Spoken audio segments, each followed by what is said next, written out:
Bonjour et bienvenue dans le Podcapsuleur, le podcast qui aime la bière et les brasseurs. Dans ce nouvel épisode, je vous emmène découvrir une autre histoire de la bière au Luxembourg.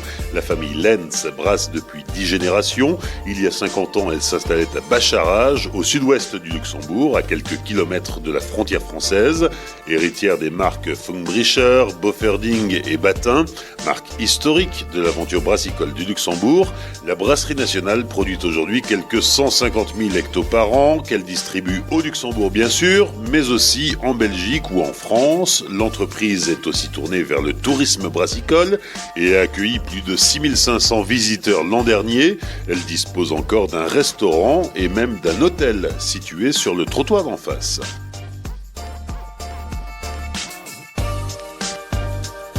Saison 8, épisode 5, Esther Steinmann et Eric Giovagnoli, brasserie nationale à Bacharach, au Luxembourg. Cet épisode du Podcapsuleur vous est proposé dans le cadre d'un partenariat avec la Brasserie Nationale.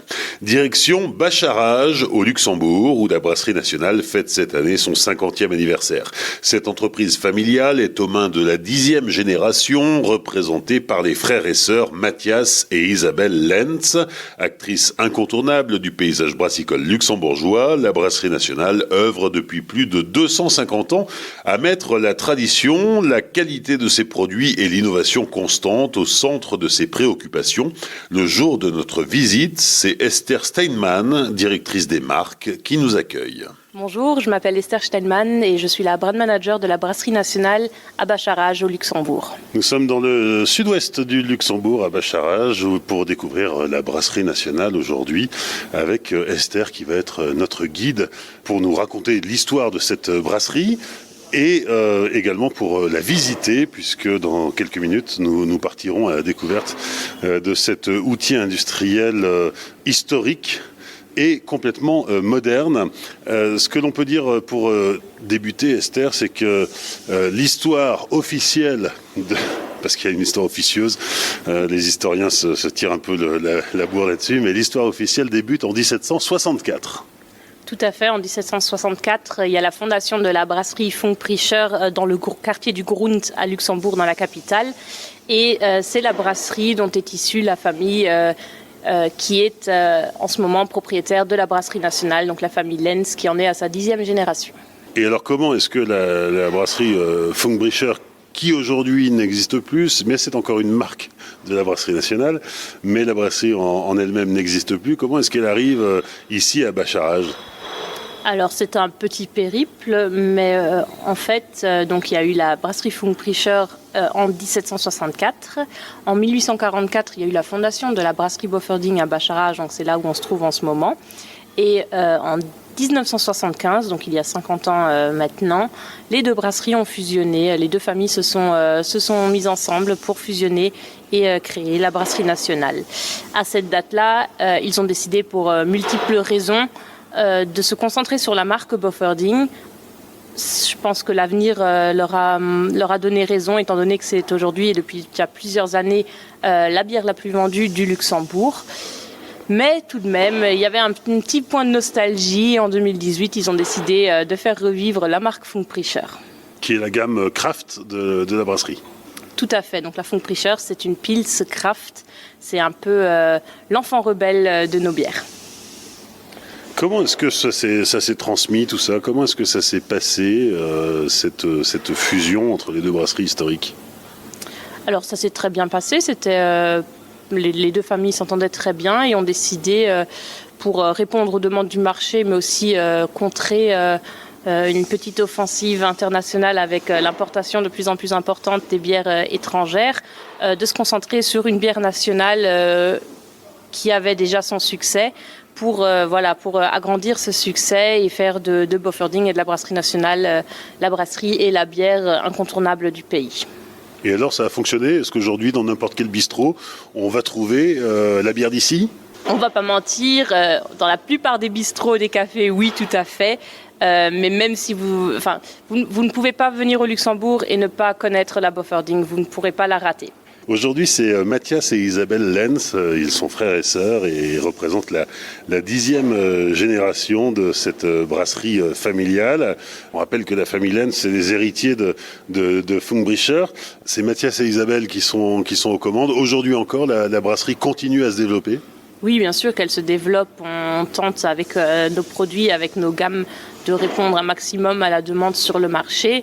Et comme pour tous les secteurs, je pense, les produits évoluent, les demandes, les attentes des clients, du public évoluent. Et c'est pour ça que, pareil, nous, avec nos bières, on fait un maximum pour suivre la tendance. C'est pourquoi, entre autres, on a sorti l'année dernière la Batin IPA pour la bonne et simple raison qu'il y avait une demande accrue de bière IPA.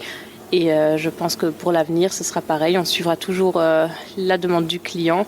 Et on s'adaptera en fonction, on adaptera nos produits en fonction, on adaptera nos technologies, nos machines, nos installations en fonction de ce qui est demandé pour pouvoir répondre au maximum à la demande.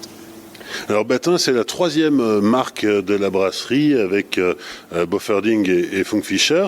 Alors c'est une vieille brasserie historique luxembourgeoise, enfin vieille, 1937. Hein, on n'est plus au XVIIIe siècle, mais elle est quand même ancienne et elle a été acquise par la brasserie nationale en 2004. Tout à fait, elle a été acquise en 2004 et en fait la brasserie Batin était une brasserie très appréciée dans le sud du Luxembourg, à Esch, où elle a été fondée. Et le fait qu'elle a été reprise par la brasserie nationale, qui se trouve également au sud du pays, bien sûr que ça a aidé les anciens clients à accepter la reprise. Et il faut savoir que, comme on l'a dit, Bofferding, c'est la marque la plus vendue au Luxembourg. Batin, c'est depuis des années la marque préférée des Luxembourgeois. De par notamment les différentes références qu'on a sous cette marque, c'est vraiment la marque avec laquelle on aime tester, on aime peut-être un peu surprendre, on aime être créatif. Et c'est pour ça qu'on propose 9 références différentes sous cette marque-là. 9 références, une production annuelle de 150 000 hectos, donc sous ces 3 marques, Bofferding, Batin et Funkbrischer. Essentiellement des pils, essentiellement des bières de fermentation basse, à une exception. Tout à fait, une exception, la Batin IPA, du coup. Là, comme dit, c'était pour répondre à une demande des clients. Et ça a été un test, je pense, qui a eu un grand succès. Donc, on est ravis. Et ça nous permettra, je pense, de continuer sur cette lancée et de, pourquoi pas, faire de nouveaux tests avec d'autres bières de haute fermentation. On a parlé de 150 000 hectos pour un petit pays comme le Luxembourg, ça fait beaucoup quand même. Comment est distribuée la bière et quels sont vos principaux marchés ? Oui, ça fait beaucoup pour juste le Luxembourg et c'est pour ça que nous, notre marché, c'est pas seulement le Luxembourg, c'est aussi toute la grande région. Et par grande région, on entend la Belgique où on nous trouve jusqu'à Bruxelles, mais surtout et principalement la France où on est surtout très présent en Lorraine, dans le Grand Est, en Alsace. Comment est-ce qu'on construit la réputation d'une brasserie autour d'une bière, d'une référence, la Bofferding, qui a finalement traversé les âges et qui reste aujourd'hui la première vente de la brasserie ? Je pense que la réponse est assez simple, c'est la qualité, c'est une qualité constante sur toutes ces années. C'est un savoir-faire qui a quand même plus de 250 ans. Et c'est de croire en sa brasserie. Il y a là, bien sûr la famille qui en est à sa 10e génération qui y croit, mais toutes les personnes qui travaillent ici, qui croient en les produits et qui se battent pour la qualité et pour que rien n'y change en fait. La brasserie nationale emploie une trentaine de personnes. Tout à fait, il y a une trentaine de personnes qui travaillent à la brasserie, environ 33, sachant que sur les 33, il y en a 3 qui sont responsables de la partie touristique et loisirs de la brasserie, donc les activités qu'on propose, et donc une trentaine pour vraiment la production de la bière et le soutirage de la bière. Et alors là, tu nous reçois, Esther, dans la microbrasserie, comment on appelle l'atelier ? Le Brau Atelier. Tu nous reçois dans le Brau Atelier, qui est l'atelier de brassage. Ici, on expérimente, on teste des recettes sur une petite unité de brassage. Oui, tout à fait. Notre microbrasserie, le Brau Atelier, il a en fait deux objectifs. Le premier, c'est de faire des tests en plus petite quantité pour la grande brasserie. Et en deuxième point, de servir de microbrasserie pour les cours de brassage qu'on propose au public. Oui, parce qu'en fait, il y a une grande dynamique de tourisme brassicole autour de la brasserie nationale. On en reparlera pendant la visite, mais on peut déjà l'évoquer. Ça va être évidemment des visites guidées, et là, on est à 6500 visiteurs l'année dernière, en 2024, ce qui n'est pas rien. Ça va être des ateliers de dégustation, ça va être des cours de débit. Alors, les cours de débit, c'est rigolo, parce que j'en avais jamais entendu parler. Explique-nous. Oui, le cours des débits, c'est une activité qui plaît beaucoup quand on la fait. En fait, c'est très simple. On apprend le service parfait d'une bière, du choix du verre en fonction de la bière qu'on va servir, au nettoyage de celui-ci, c'est très important parce qu'un verre sale, ça fait une bière qui peut avoir un mauvais goût. Au tirage de la bière, c'est tout un mécanisme, c'est toute une procédure. Et au service, le service par exemple, c'est tout bête, mais les verres ont un logo dessus, on tourne le logo vers le client. Et ça, il faut le savoir. Et puis bien sûr, les cours de brassage. Alors là, c'est le public qui, sur inscription, vient brasser sa bière. Oui, le cours de brassage, c'est une activité géniale. Sur une journée entière, en fait, on accueille le groupe, il y a un petit déjeuner et le groupe participe à toutes les étapes du processus de brassage, du concassage du malt, à l'ajout du houblon, à la filtration. Pendant cette journée, bien sûr qu'il y a une visite, une dégustation. Donc c'est une journée assez exceptionnelle qu'on peut passer entre amis ou en famille. Et le plus intéressant, bien sûr, c'est qu'une fois que la bière aura fermenté au bout de plusieurs semaines, les gens récupèrent entre 120 et 150 litres de la bière qu'ils ont brassée. Merci Esther pour ces explications. On va enfiler le gilet jaune que nous a apporté Eric, qu'on retrouvera tout à l'heure Eric pour la dégustation à la fin de ce podcast. Et on va aller découvrir et visiter la brasserie nationale. Il faut mettre de bonnes chaussures parce que la route est longue. À tout de suite. Esther, on débute la visite de la brasserie par la salle de brassage. Tout à fait. Donc là, on se trouve dans la salle de brassage. C'est la salle où, en fait, on décide déjà à l'avance quelle bière on va produire parmi les références qu'on a. Et on a nos 4 cuves qui servent aux différentes étapes de la préparation du mou. À savoir que ce qui est intéressant dans cette salle, c'est qu'on a nos 2 dernières cuves, donc la cuve de filtration et la cuve de cuisson, qui sont en fonctionnement de circuit, ce qui nous permet d'économiser beaucoup d'énergie et de travailler plus rapidement pour pouvoir travailler de manière plus fonctionnelle en fait. Alors l'inox est rutilant, cette salle de brassage, elle a l'air flambant neuve et pourtant c'est pas le cas. Non, pas tout à fait, effectivement. Donc nos cuves, de la salle de brassage, nos cuves datent de 1993, mais on fait régulièrement tout ce qu'il faut pour les tenir à neuf. On fait des changements, des adaptations.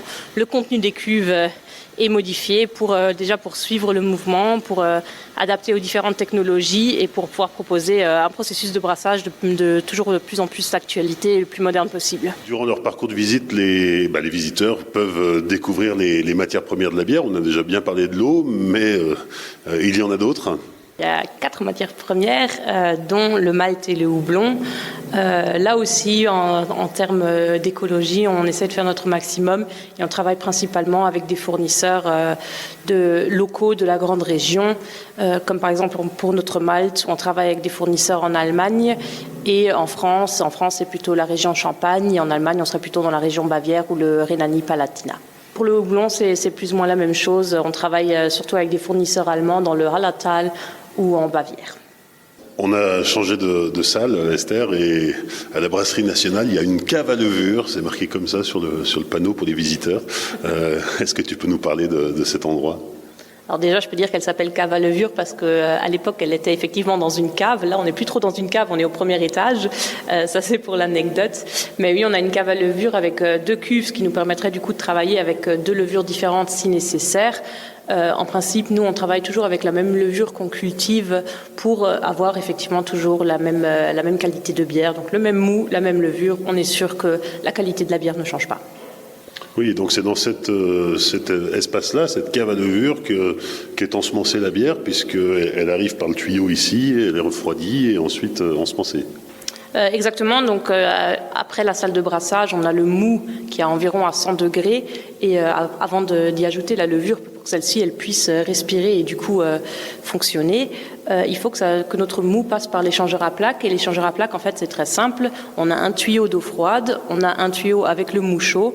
Les deux au contact l'un de l'autre, l'eau froide se réchauffe. On va pouvoir la réutiliser pour le prochain brassin, ce qui nous évite des coûts énergétiques supplémentaires.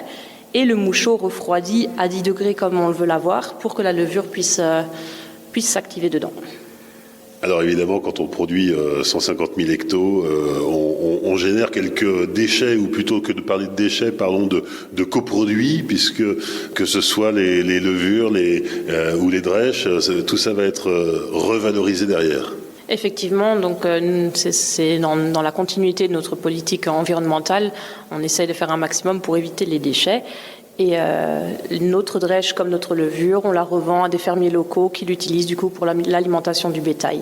Et en plus de ça, on travaille un maximum avec de la vidange consignée, très peu de vidange perdue, ce qui fait qu'on a une très bonne moyenne de vidange consignée. Alors pour faire un litre de bière, là, il y a un panneau qui nous explique la recette idéale. Il nous explique la recette de la Bofferding. On est assez transparent. On sait qu'il faut du malt, il faut du houblon, il faut de l'eau, il faut de la levure. Ça paraît assez simple, mais il faut avoir quand même les bonnes qualités d'ingrédients. C'est pas n'importe quel malt, c'est pas n'importe quel houblon, ce n'est pas n'importe quelle eau, on en a déjà parlé, et ce n'est pas n'importe quelle levure. Voilà. Donc ici, on est dans une des plus anciennes parties de la brasserie. C'est la première cave de fermentation. Donc les bâtiments ne sont pas très hauts, les gens n'étaient pas très grands à l'époque, je pense. Et c'est là qu'on a 6 cuves à 140 000 litres chacune pour la première fermentation de notre bière.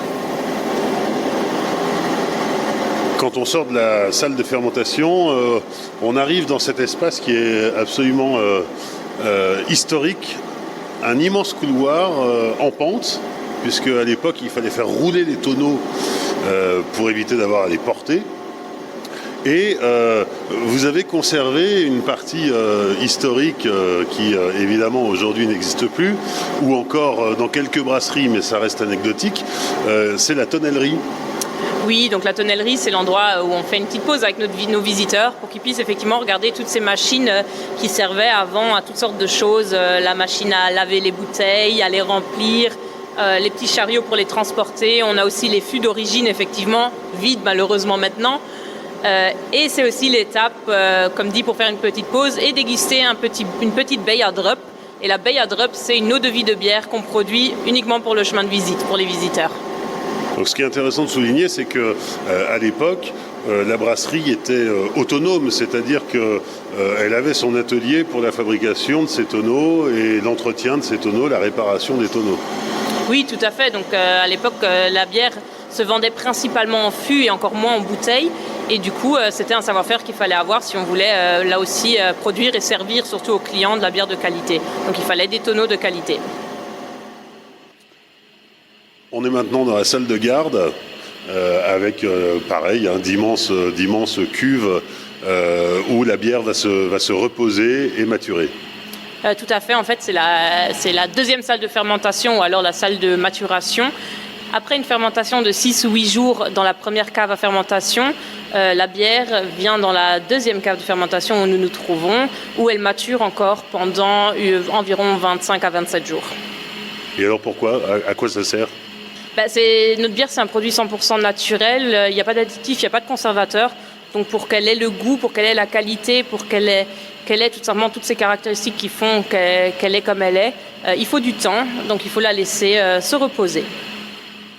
Il y a une étape dans le process qu'on n'a pas pu visiter, c'est l'étape de la filtration, puisque actuellement l'outil est en chantier et que c'est difficilement accessible aux visiteurs.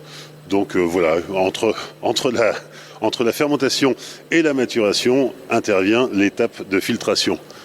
Waouh! Alors là, je regardais mes pieds, mais c'est en haut qu'il faut regarder. Où est-ce qu'on est là? En plus, c'est génial, c'est super bien éclairé. On est dans notre cathédrale, comme on aime l'appeler. Je pense que quand on peut la voir, on comprend pourquoi. Et en fait, ce sont tout simplement les cuves de stockage où la bière se trouve avant d'aller en embouteillage.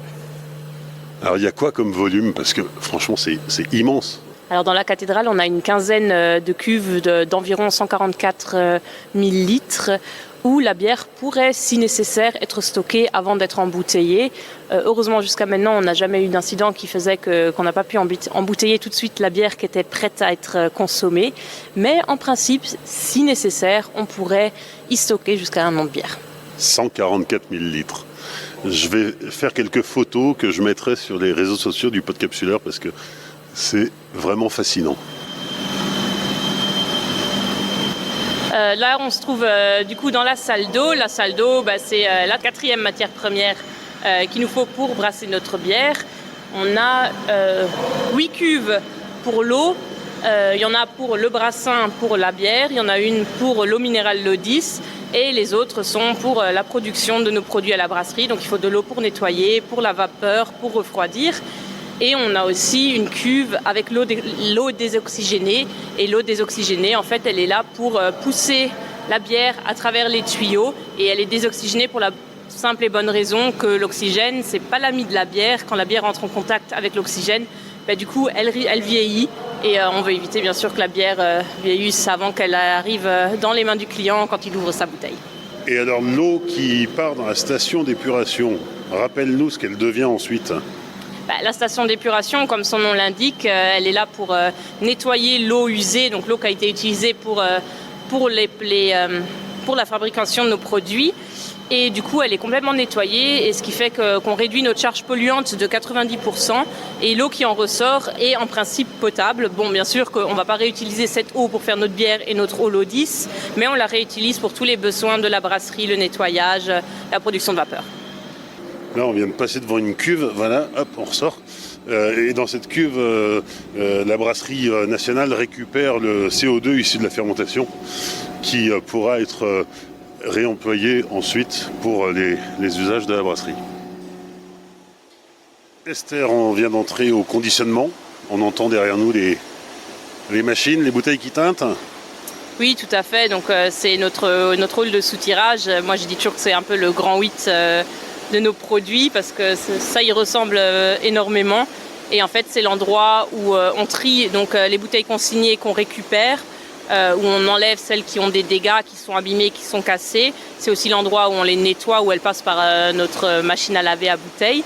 Et bien sûr, l'endroit où on les remplit, où on les conditionne et où on va les préparer pour la mise au camion et la livraison chez le particulier ou bien dans votre restaurant ou café préféré. Oui, parce qu'ici, on fait du fût, on fait de la bouteille, on ne fait pas de canettes. On fait des canettes également. Là, ce qu'on voit en ce moment, effectivement, c'est une production de bouteilles en verre. C'est des six-packs, c'est de la vidange perdue. Mais oui, on a de la bouteille, on a de la vidange consignée, on a de la vidange perdue. On a des cajots de 12, on a des cajots de 24 et on a des fûts de 30, 20 et 50 litres. Esther, pour terminer notre visite et pour compléter l'offre touristique autour de la brasserie nationale, on peut parler du restaurant, du bar là, qui accueille les visiteurs. Et puis, en traversant la rue, face à la brasserie, on a cet hôtel qui appartient aussi à l'entreprise. Oui, tout à fait. Donc, on a le restaurant, c'est la Braustuf, traduit du luxembourgeois, c'est le salon de brassage. Et on a le Brauhotel, donc l'hôtel de brassage. Au restaurant, on retrouve des plats typiquement luxembourgeois et bien sûr toutes nos bières à la consommation. Donc c'est un endroit idéal si on veut, sans faire de visite parce qu'on n'a pas le temps, aller quand même goûter toutes nos bières. On est dans une ambiance tout à fait brassicole logiquement. On retrouve par exemple à la Braustuf, comme déco au-dessus du bar, les anciennes cuves en cuivre de la brasserie Funkprischer, qui ont été installées en éléments de déco. Donc c'est assez impressionnant et ça donne envie de boire une bonne bière.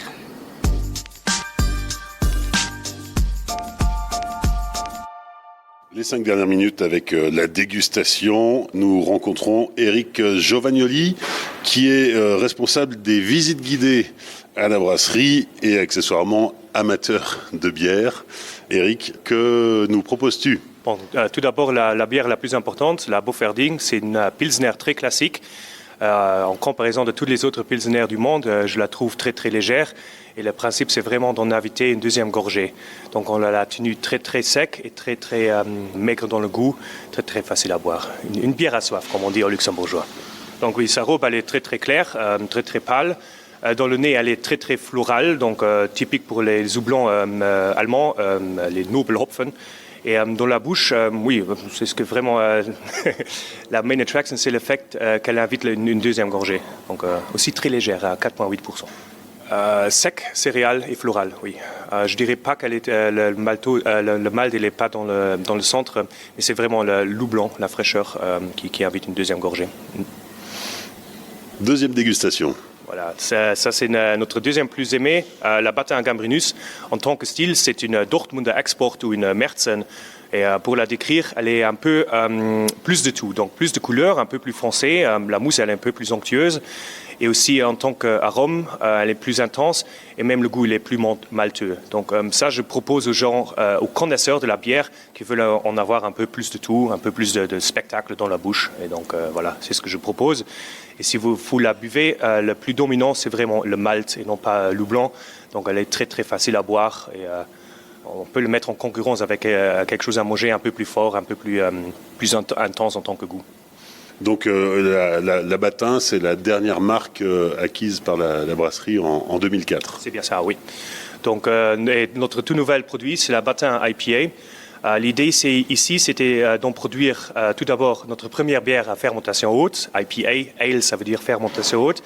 Et la nôtre, elle est très très facile à boire. Donc on a fait principalement du dry hopping. Et donc dans le nez, ça vous donne du fruit de passion, aussi des effets floraux. Donc beaucoup de spectacles dans le nez. Mais lorsque vous le buvez, lorsque vous l'avalez, vous allez voir que c'est quand même pas aussi amer que ça vous donne l'impression tout au début. Donc elle est très très facile à boire. Elle n'est aussi pas trop lourde en comparaison d'autres bières. Elle est à 5,7%. Donc vous pouvez en boire une deuxième ou une troisième sans trop de conséquences. Et moi personnellement, je l'adore pour introduire un amateur qui en sait rien. La première IPA, c'est celle qu'il faut essayer. La couleur, elle est très très facile. On parle de jaune foncé, peut-être un peu de cuivre dans la couleur. Donc voilà, on est encore dans la blonde, mais tout juste. Et elle est filtrée, ce qui est aussi pas standard, mais pour nous, ça nous clarifie le goût et ça met en présence vraiment les goûts principaux. Donc c'est pas aussi complexe que les grandes craft beer à 9%, les double IPA et ainsi de suite, mais elle est aussi beaucoup plus facile à boire. Parce qu'une craft à 80 IBU, je peux en boire une, celle-ci, je peux en boire 6. Donc voilà. Le nez, vous allez voir fruit de passion et floral. Donc elle vous invite, c'est comme une corbeille de fruits dans la bouche. C'est quand même malteux, houblonné. C'est comme une IPA classique, mais pas trop fort, pas trop prononcée, je dirais. Quatrième dégustation. Donc ça, c'est la Funkfrischer. D'abord, c'est notre bière bio, pour ceux qui trouvent ça très important. On a aussi quelque chose pour vous. En tant que style, c'est une Deutsches Helles. Donc ce que ça veut dire, c'est que c'est le malt qui est vraiment le star de la show. Donc si vous la sentez, une fois, elle a des arômes de miel et de caramel. Et dans la bouche, elle est très très facile à boire, elle est très très douce. Et vous allez rencontrer à nouveau ce miel et le caramel. Et voilà, il y a 5,5%, très facile à boire. Quoi d'autre? Elle est aussi très très dorée en tant que couleur. Donc oui, une bière blonde classique, je dirais. Et cette fois-ci, elle est vegan et bio. Et, la Funkfrischer, c'est un nom très très important pour les Luxembourgeois parce que c'était le premier maître brasseur du Luxembourg. Donc c'est un nom très très important. Et d'ailleurs, sous ce nom-là, il y a une seule bière. C'est bien ça, oui. C'est le nom de la première brasserie du Luxembourg. Ça, c'est le grand-grand-père de M. Lenz, qui est le patron de la brasserie maintenant. Et donc, on a maintenu le nom, qui est un patrimoine très important au Luxembourg. Donc, on est les seuls qui ont le droit à ce nom, donc on l'a bien utilisé. Donc, la première brasserie du Luxembourg, elle s'appelait Funkfrischer. Le logo, à l'époque, il était rouge. Et après la Deuxième Guerre mondiale, ils ont dû arrêter. Ils ont fusionné avec Boferding et avec à peu près, c'était la brasserie nationale. Et en 2018, on a repris le nom Funkfrischer pour en introduire notre bière bio. Donc le nom, il est important, mais il n'y a pas un concurrent sur le même nom, disons-le comme ça. Cinquième et dernière dégustation. Donc ça, c'est notre bière saisonnale, la Boferding Printemps. On la brasse une fois par an et on la vend jusqu'à ce qu'il n'y en a plus. Et c'est notre bière saisonnale. On l'a fait un peu plus ambrée. Donc on utilise un peu de malt torréfié, ce qui donne une douceur dans la bouche. Mais dans le nez, c'est plutôt citronnelle grâce au Citra, le fameux houblon américain que l'on utilise pour donner des arômes de fruits dans le nez. Voilà, c'est une bière très très rafraîchissante pendant les journées très très chaudes. Elle n'est aussi pas trop lourde en tant qu'alcool. Et ça se boit très très facilement. Et je la recommande toujours aux gens qui n'en connaissent pas. J'ai jamais eu du mauvais feedback. La couleur, elle est un peu plus foncée, ça nous donne un peu de chocolat, de caramel dans la bouche, mais dans le nez, elle est très très frais, donc c'est une contradiction, il me semble, mais si vous l'essayez une fois, vous allez voir que ça marche très bien ensemble. On a goûté la Batin Gambrinus et la Batin IPA. La gamme Batin, c'est la gamme un petit peu plus craft de la brasserie, ou en tout cas plus pour un public d'initiés. C'est bien ça. Donc, le classique, la bière à soif, ça c'est la Beauferding. On a appris la leçon, ça fait peu de temps avec la Beauferding Hop, que ça ne s'est pas trop vendu. Et je pense que le problème, c'était que le consommateur Beauferding, c'est une personne très classique qui veut juste avoir une Pilsner. Et donc, c'est là qu'on a mis toutes les bières de spécialité, comme la fruitée, la IPA, la printemps et ainsi de suite. On l'a mis sous le nom de Batin. Et comme ça se vend plus. Donc, il me semble que le marché de Batin, ça, c'est vraiment les experts de la bière. Ceux qui sont un peu plus informés sur le marché, qui veulent quelque chose de plus spécialisé, qui s'accompagnent mieux avec leur repas qu'ils sont en train de manger ou quoi que ce soit. Et alors, sans rien trahir, mais qu'est-ce que tu peux nous dire sur les prochains produits qui seront lancés par la Brasserie Nationale ? Je pense ce que je peux dire, c'est qu'on est en train d'investiguer une autre bière saisonnale. Et je pense à ce point-ci, j'ai déjà trop dit. Donc voilà, prenez bien soin de regarder nos réseaux sociaux. Je pense qu'il y aura bientôt quelque chose à annoncer.